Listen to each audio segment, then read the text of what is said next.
Assalamualaikum warahmatullahi wabarakatuh. Hai teman-teman semuanya, selamat datang kembali ya di channel Studio Horor. Studio Horor kali ini akan menceritakan tentang sebuah kisah cerita seram saat menempati rumah baru. Cerita misteri kali ini bersumber dari @basunanda21. Lalu bagaimana kengerian dari kisah kali ini? Mari kita simak kisah ini bersama-sama. Cerita pengalaman dari temanku waktu dia pindah ke rumah barunya dulu.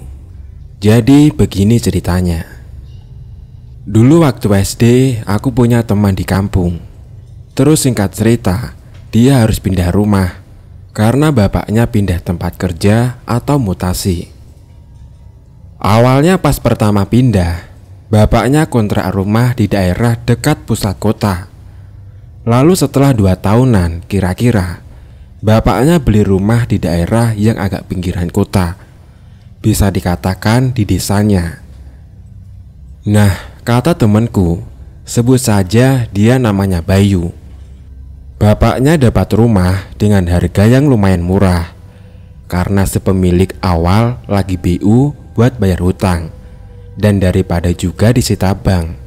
Jadi gitu ceritanya.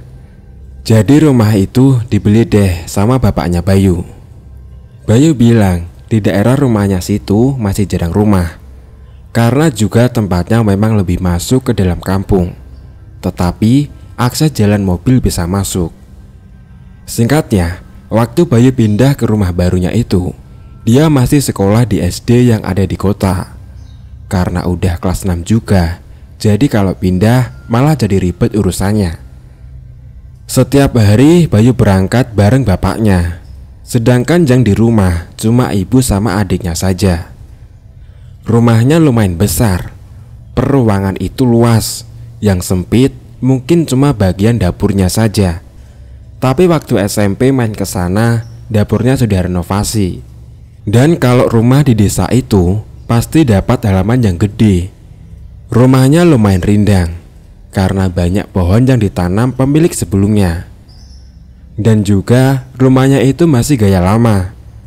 Meskipun beberapa udah ada yang direnovasi, juga seperti ubin dan plafon, tetapi jendela, pintu dan sumur masih tetap. Yah, pokoknya rumahnya masih bagus kualitasnya. Pertama pindah ke sana, Bayu belum terlalu merasakan hal-hal yang janggal, karena dia lebih sering ikut bapaknya daripada di rumah.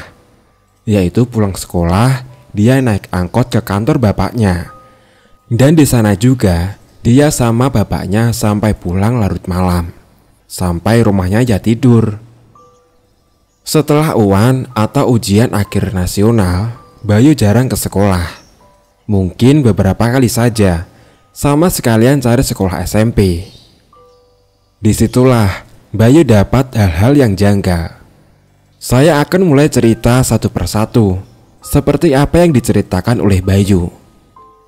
Cerita yang pertama adalah ketika dia menjaga adiknya waktu ibunya lagi nyuci baju. Adiknya Bayu ini umurnya sekitar 1 atau 2 tahunan. Kalau jalan aja masih sempoyongan waktu di umur segitu. Jadi pastinya dia sangat aktif. Sewaktu Bayu mengajak adiknya main di teras ataupun di ruang tengah sambil lihat TV, pasti adiknya itu menuju ke arah dapur, terus diam sebentar di depan kulkas. Pada saat itu awalnya Bayu mengira adiknya ingin ambil es lilin, es dari sirup ataupun kolak kacang hijau yang dimasukkan plastik kecil terus dibekukan. Ibunya sering banget bikin es itu, entah buat jajan anaknya atau cuma iseng. Aku pun juga nggak tahu. Tapi adiknya selalu lihat ke atas kulkas itu. Kadang juga ketawa-ketawa sendiri adiknya. Dan kejadian itu sering Bayu tahu. Dari versi ibunya itu mengira adiknya ketawa-ketawa gara-gara ada magnet karakter kartun Hamtaro dan Maruko-chan. Pernah Bayu saat itu mengambilkan es di kulkas, ya adiknya cuma makan dikit, terus dibuang. Dan adiknya kembali lagi melihat ke atas kulkas sambil ketawa-ketawa sendiri, seperti lagi ada yang ngajak bercanda. Puncak kejadiannya itu sore. Waktu itu Bayu ditinggal di rumah sama adiknya saja. Bapaknya saat itu belum pulang, dan ibunya lagi beli sesuatu di warung depan gangnya. Nah, biasa kan si Bayu itu main sama adiknya di ruang tengah. Saat itu tiba-tiba adiknya tuh berdiri terus jalan ke arah kulkas. Ditanyain sama Bayu mau apa, tapi si adiknya itu cuma nunjuk ke atas kulkas sambil bilang, "Wah, wah, wah." Nah, saat itu dikarenakan adiknya Bayu itu masih umur 2 tahunan, jadi belum bisa ngomong dengan jelas. Saat itu Bayu mengambilkan es, tetapi sama adiknya itu ditolak. Terus Bayu mengambilkan mainan magnet, ya dibuang sama adiknya. Lalu saat itu Bayu juga jongkok sambil berusaha mencerna apa yang dibilang oleh adiknya. Tetapi adiknya cuma nunjuk-nunjuk ke atas. Dan waktu Bayu dongak ke atas, ternyata di kulkas itu ada anak kecil yang balita, dengan wajahnya yang pucat dan matanya belok. Pada saat itu anak kecil itu sambil melet-melet seperti ngajak bercanda adiknya. Bayu pun terkejut, langsung menarik dan menggendong adiknya menuju lari ke teras. Adiknya nangis kejer. Ya mungkin kaget juga sama Bayu saat itu. Dan beberapa saat kemudian akhirnya ibunya pulang. Langsung saja Bayu jelasin ke ibunya kejadian barusan. Terus kata ibunya, mungkin itu imajinasi, karena itu juga udah waktu mau maghrib. Pada keesokan harinya, adik Bayu kena demam, tapi gak 2 hari katanya. Mungkin juga karena kaget doang. Tetapi Bayu menganggap kalau adiknya kesambet bocah yang di atas kulkas itu. Tetapi menurutku, ya namanya anak kecil, kaget sedikit ya bakal sakit. Nah, ini terus kata Bayu setelah dari kejadian itu. Kulkas pun akhirnya dipindah di dekat meja makan. Dan saat itu juga adiknya pun sudah jarang mendekat ke kulkas lagi. Selanjutnya adalah waktu dimana Bayu itu sudah masuk SMP.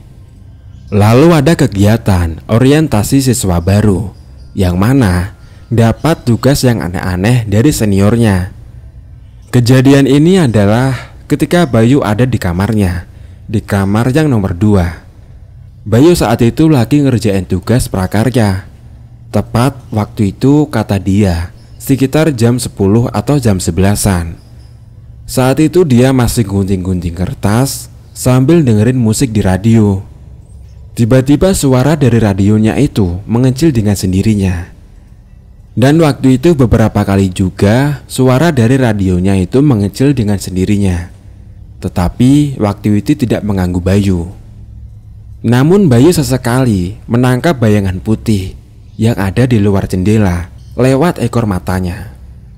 Jendela kamar Bayu itu mengarah ke tempat jemuran. Awalnya Bayu mengira bahwa jemuran ibunya ada yang belum kering. Akan tetapi bayangan itu muncul sekelebat di luar jendela. Nah, Bayu yang penasaran jalan tuh ke arah jendela. Saat dia buka jendela itu, ternyata di luar nggak ada jemuran yang digantung. Akhirnya Bayu pun kembali duduk dan melanjutkan tugasnya. Sesaat dia duduk, tiba-tiba dari arah jendela ada suara yang memanggilnya. "Le?" Kata-kata le dalam artian bahasa Indonesia adalah seperti kata nak yang digunakan untuk sapaan anak laki-laki. Bayu pun menoleh dan dia mendapatkan wajah nenek tua yang tersenyum dan giginya hitam dengan rambut yang putih berantakan.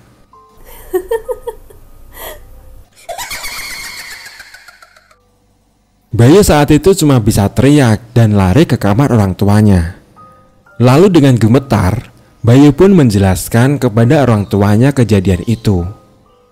Bersamaan dengan itu, bapaknya langsung mengecek ke samping rumah dan tidak ditemukan apapun Akhirnya karena Bayu nggak berani tidur di kamar sendirian, dia pun akhirnya menggelar tikar terus tidur di depan TV. Dan itu juga dia lakukan selama seminggu, kata si Bayu, sampai traumanya itu mendingan. Setelah kejadian disapa sama nenek-nenek itu, Bayu pindah ke kamar depan, di kamar nomor 1. Nah, rencana awalnya kamar ini mau dipakai buat adiknya ketika udah bisa tidur sendirian. Tetapi rencana berubah karena Bayu trauma tidur di kamar yang nomor 2 itu. Pernah juga Bayu ini baru pulang dari kegiatan ekskul di saat sore menjelang maghrib. Dia melihat bapaknya lagi ngerokok sambil ngopi di teras rumah. Nah, dia salaman terus masuk ke rumah, lalu beres-beres dan mandi. Dia pun sempat tanya ke bapaknya soal ibu dan adiknya kemana, karena pada saat itu rumah sepi dan lampunya belum menyala. Setelah ditanya oleh Bayu, bapaknya pun menjawab, "Ibumu lagi ke warung sama adik. Lampunya jangan dinyalakan dulu ya," kata bapak Bayu. Bayu pun saat itu sempat curiga. Loh, kok tumben? Udah hampir gelap, kok lampu depan belum boleh dinyalakan? Karena biasanya juga masih jam 5-an lebih udah dinyalakan lampu terasnya. Bayu pun masuk ke rumah dan segera beres-beres barangnya, lalu dia pergi mandi. Sehabis selesai mandi, dia pun duduk di ruang tengah sambil nonton TV, sambil juga menunggu maghrib. Bayu hanya menyalakan lampu ruang tengah saja saat itu. Nah, terus nggak beberapa lama kemudian terdengar orang masuk dari depan, dan Bayu langsung disambar omelan oleh ibunya. Udah ngerti mau maghrib, lampu teras, ruang tamu dan belakang, kok nggak mau nyalakan? Pulang jam berapa sih kamu tadi? Bla bla bla bla. Ya, seperti itulah kira-kira omelannya. Bayu yang nggak terima langsung bilang, "Bapak lo bu yang nyuruh." Emang mau ada apa? Kok lampu nggak dinyalakan? Oh, bapakmu tadi telepon. Enggak bu, bapak lo ngopi di depan dari tadi. Loh nak, bapakmu itu hari ini nggak pulang, lagi perjalanan kerja keluar kota. Mendengar kata ibunya, Bayu pun cuma bisa meringis dan mikir, lah tadi itu siapa? Ditanya sama Bayu, bapaknya itu juga menjawab. Diajak salim, ya rasanya kayak nyentuh orang. Bayu pun berulang kali menjelaskan ke ibunya kalau tadi ketemu bapaknya di teras. Lalu setelah itu, ibunya pun menelepon bapaknya karena ngira nggak jadi keluar kota. Itu perkiraan ibunya. Makanya ibunya menelepon bapaknya. Nah, setelah ditelepon, ternyata bapaknya masih di bus dengan beberapa teman kantornya. Bayu yang gak percaya pun akhirnya mengecek ke depan rumah. Dan memang di meja teras gak ada bekas secangkir kopi, dan asbak rokoknya pun juga kosong. Loh, jadi yang di teras itu siapa? Sampai saat ini pun Bayu juga belum mengetahui itu ulah siapa.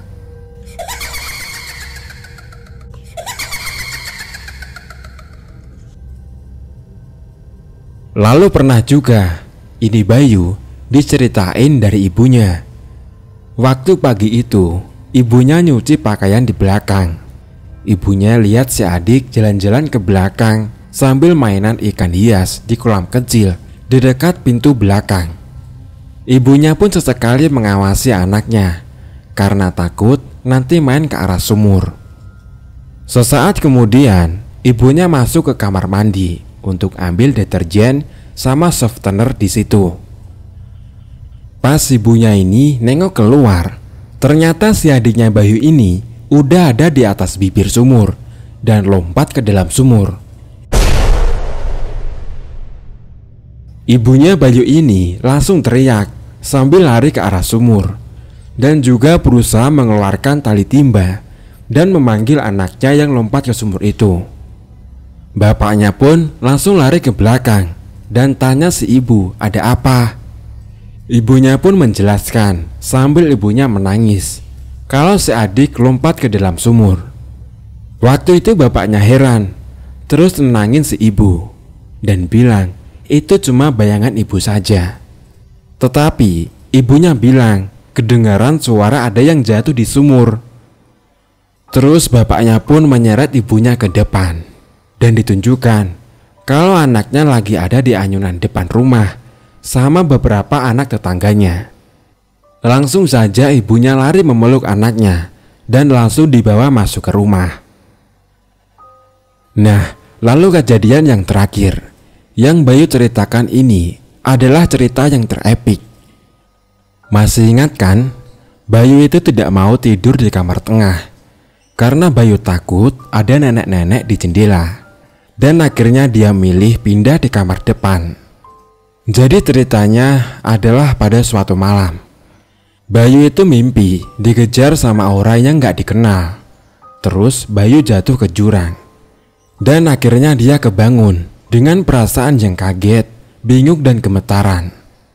Mungkin kalian juga pernah mimpi seperti terjatuh. Sensasinya sama ya mungkin. Nah, terus Bayu itu kebelet kencing. Habis kencing, dia kembali lagi ke kamar. Di situ dia sudah nggak bisa tidur lagi waktu itu. Bayu pun melihat jam masih jam 2-an dini hari. Acara TV jam segituan cuma ada siaran pelangi sama perang semut. Pada akhirnya, Bayu pun nyoba menjamkan matanya sambil dengerin lagu dari MP3-nya. Sesekali dia mulai terbawa hawa kantuknya. Tetapi waktu akan terpejam, dia merasa ada sesuatu yang melayang di sebelahnya. Dia pun tengok perlahan, tapi nggak ada apa-apa di situ. Lalu sempat beberapa kali juga Bayu melihat seperti itu. Dan ditengok ke samping, tetap nggak ada apapun. Akhirnya Bayu memilih tidur miring ke kanan dengan harapan mematahkan prasangka buruknya tentang apa yang dirasakan. Setelah beberapa saat, dia pun mulai terpejam. Dan belum tidur nyenyak, playlistnya memutar lagu dengan genre keras yang mengakibatkan Bayu kaget dan terbangun. Dan pas Bayu membuka matanya, tepat di depan mata Bayu ada kaki yang melayang. Bayu pun cuma bisa terpaku melihat pemandangan itu. Karena mulut Bayu serasa kaku untuk teriak. Dia hanya mundur ke arah tembok, lalu melihat kaki itu melayang sampai ke atas. Ternyata itu adalah tubuh manusia yang tergantung. Ya, korban gantung diri. Bayu pun terbelalak melihatnya. Dan sesaat kemudian tubuh itu berputar ke arah Bayu dengan lidahnya yang menjulur panjang dan matanya melotot mengeluarkan darah. Dan setelah kejadian itu, selebihnya Bayu nggak ingat apa-apa karena sepertinya saat itu dia pingsan. Pada keesokan harinya, Bayu ingatnya Bayu saat itu dibangunkan oleh ibunya karena Bayu telat bangun. Tetapi Bayu merasakan badannya sakit semua dan Bayu juga demam tinggi. Sampai Bayu masuk ke rumah sakit untuk beberapa hari. Dari sini, Bayu pun akhirnya bercerita ke bapak dan ibunya jika dia menemukan hal semacam itu kemarin. Lantas, ibunya pun juga cerita kalau tetangganya waktu ibunya ke warung sering bilang masalah nyaman dan betah tinggal di rumah itu. Nah, selang beberapa hari, akhirnya bapaknya membawa teman kantornya yang kebetulan tahu masalah seperti itu. Akhirnya temannya itu bilang kalau di sini adalah rumah bekas orang bunuh diri dan ada anak yang meninggalnya nggak wajar di sini, tepat di rumah ini. Usut punya usut, setelah bapaknya tanya-tanya sama beberapa tetangga, memang rumah itu adalah bekas rumah orang bunuh diri. Dan ada kabar simpang siur. Katanya sebelum bunuh diri, anaknya dia diracun terlebih dahulu. Tetapi kata Bayu, dari beberapa info, orang yang sebelumnya tinggal di rumah ini, orang itu bunuh diri, hidup sendirian, dan bunuh diri gara-gara asmara. Akan tetapi, kejadian itu sudah lama sekali. Nggak tahu yang benar yang mana. Akan tetapi sama saja, ada peristiwa orang bunuh diri di situ. Rumah yang ditempati Bayu. Akhirnya bapaknya Bayu mengadakan selamatan rumahnya lagi dan kirim doa. Itu pun atas saran teman kerjanya bapaknya Bayu, dan berharap gangguan semacam itu sudah tidak muncul lagi. Setelah acara selamatan, gangguan semacam itu sudah tidak pernah muncul. Bahkan kata Bayu, di kamarnya hawanya sudah beda, gak mencekam seperti awal pindah. Sampai sekarang pun gak terjadi apa-apa. Nah palingan ya cuma suara-suara gak jelas yang sumbernya dari mana. Dan sampai sekarang pun keluarganya masih tinggal di situ, kecuali Bayu, karena dia mendapat kerja di luar kota. Beberapa tahun lalu aku main ke rumahnya, udah banyak yang direnovasi juga, dan sekarang terkesan modern. Lalu kampungnya pun juga sudah mulai padat penduduknya. Jadi itulah cerita dari Bayu. Soal kebenaran cerita penghuni sebelumnya yang rancu, juga Bayu nggak seberapa paham, karena kejadiannya juga sudah lampau. Tapi itu terjadi. Nah yang penting sekarang rumah itu nyaman untuk dihuni. Cerita pun akhirnya selesai. Begitulah kisah cerita seram saat menempati rumah baru. Terima kasih teman-teman sudah mendengarkan podcast Studio Horor ini hingga selesai. Wassalamualaikum warahmatullahi wabarakatuh.